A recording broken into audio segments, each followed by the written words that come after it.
हम लोगों ने पिछले लेक्चर में फ्रैक्शन फार्मूले में इंटरनल डिवीजन का फार्मूला डिराइव किया था। उसको याद करने की मैंने आपको बहुत एक इजी ट्रिक भी बताई थी। होपफुली आप लोग वो ट्रिक का यूज़ करोगे याद करने के लिए। पॉइंट पी है वो m/n के अगर रेशियो में डिवाइड कर रहा है तो p का जो कोऑर्डिनेट होगा ये वाला, आप हमेशा ये बना लिया करो, कभी आप इसमें कंफ्यूज नहीं होगे। इसको ये डायग्राम ये बना लिया करो।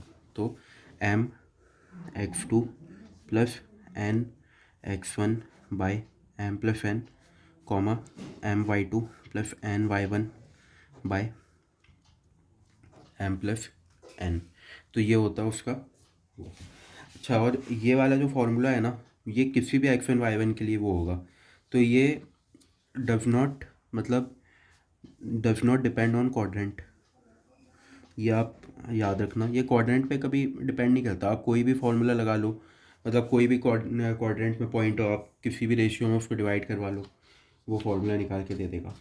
अब यहाँ पे अगर आप ये देखोगे, अगर मैं बोलूँ कि m=n है, अगर वो दोनों को इक्वल रेशियो में डिवाइड करेगा, अगर मैं m=n बोलूँ, राइट, तो आप अगर इस फॉर्मूले में आप m=n पुट करते हो, मतलब p, तो m और n अगर आप पुट करते हो तो m=n, तो इस ये हो जाएगा nx2 plus nx1 by n+n comma ny2 plus ny1 by n+n। मैं m को m=n, मतलब मैं m में n की वैल्यू पुट कर रहा हूँ, तो ये हो जाएगा 2, मतलब ये हो जाएगा n into x2 plus x1 by 2n comma ny2 plus y1 by 2n। अब n काट दो, n काट दो, तो ये जो आपका ये आएगा x1 प्लस x2 बाई 2 और y1 प्लस y2 बाई 2। तो ये मिड पॉइंट फार्मूला होता है आपका, कि अगर p, मतलब जो p अगर मिड पॉइंट है तो m=n रहेगा। तो जो p का फॉर्मूला होगा, जो कोऑर्डिनेट होगा, वो होगा p(x1 + x2) by 2 y1 + y2 by 2। मतलब आप ये इसको अगर डायग्राम में देखो, ये x1 y1 है, ये x2 y2 है, तो इसका जो मिड पॉइंट होगा, ए बी लाइन का जो मिड पॉइंट होगा p, उसकी वैल्यू होगी x1 + x2 by 2 comma y1 + y2 by 2। तो ये एक छोटा सा फार्मूला होता है, ये मिड पॉइंट फार्मूला भी कहते हैं इसको, मिड पॉइंट फार्मूला, राइट। तो ये एक डेरिवेशन है जो आप इंटरनल डिवीजन वाले से ही करते हो। अब यहाँ पे एक्चुअली में बात यह है कि m/n अगर आप देखते हो तो प्रॉब्लम सॉल्व करने में कभी कभी आपको इस तरीके से सॉल्व करोगे, हम लोग अभी प्रॉब्लम अगले लेक्चर से करेंगे सॉल्व, तो वो प्रॉब्लम होती है कि वो फिर से बड़ा कैलकुलेशन हो जाता है। तो आप एक्चुअली में उसको λ/1 करके सॉल्व कर लो, कि λ/1 के रेशियो में डिवाइड कर रहा है। तो अगर आप देखोगे कि a अगर x1 y1 है और b अगर x2 y2 है, तो और p जो है तो वो आपका हो जाएगा λ/1, तो λ(x2) plus x1 by λ+1 comma λ(y2) plus y1 by λ+1। तो ये आपको मतलब अगर कोई पॉइंट p निकालना है जो λ/1 के रेशियो में डिवाइड कर रहा है, मतलब ये कहाँ पे यूज़ आता है वो हम लोग अभी प्रॉब्लम सॉल्व करेंगे तब देखते हैं। तो वो λ/1 के रेशियो में अगर आप रख लोगे तो ये कैलकुलेशन आपका थोड़ा ईजी हो जाता है।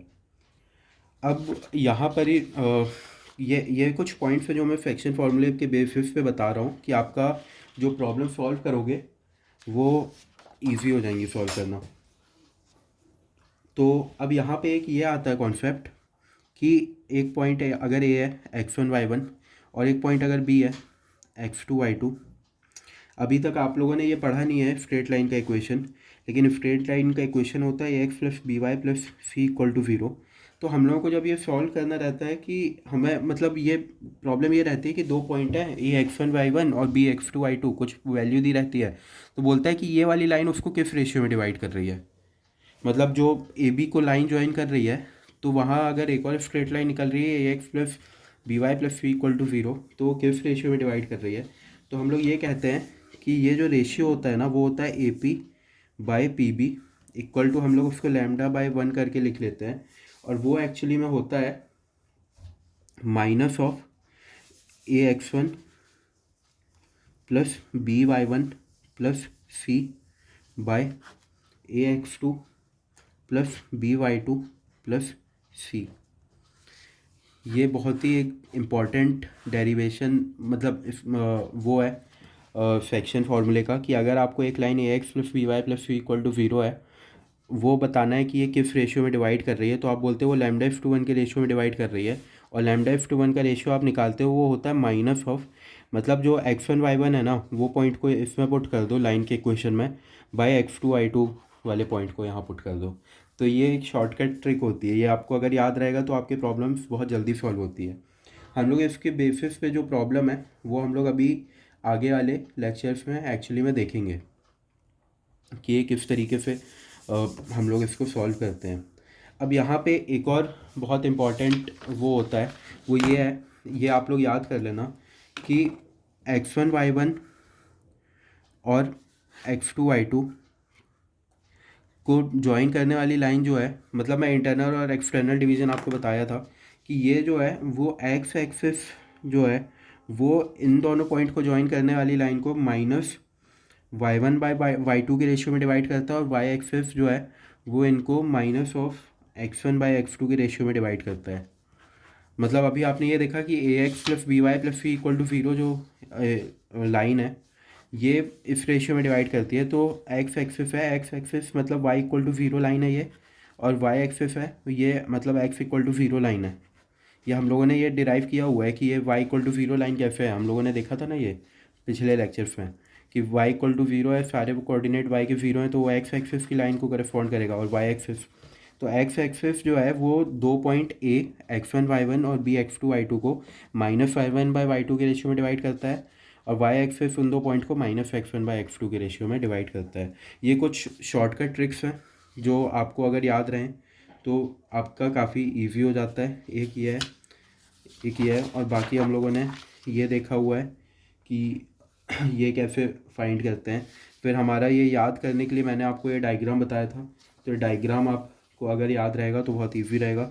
हम लोगों ने फिर मिड पॉइंट भी देखा था कि मिड पॉइंट कैसे निकालते हैं, Y X one plus X two by two होता है, Y one plus Y two by two होता है, फिर ये फार्मूला निकालते कैसे हैं। तो ये सब कुछ शॉर्टकट ट्रिक्स हैं जो सेक्शन फार्मूले पे ही बेस्ड है। ये फार्मूला तो यही है कोऑर्डिनेट निकालने का, लेकिन इस पर कुछ बेसिस पे कुछ शॉर्टकट ट्रिक्स हैं, तो ये आपको याद रहेंगी तो आपके लिए प्रॉब्लम्स ईजी हो जाएंगी। हम लोग कुछ प्रॉब्लम्स आगे के लेक्चर्स में देखते हैं। Okay bye, have a great day.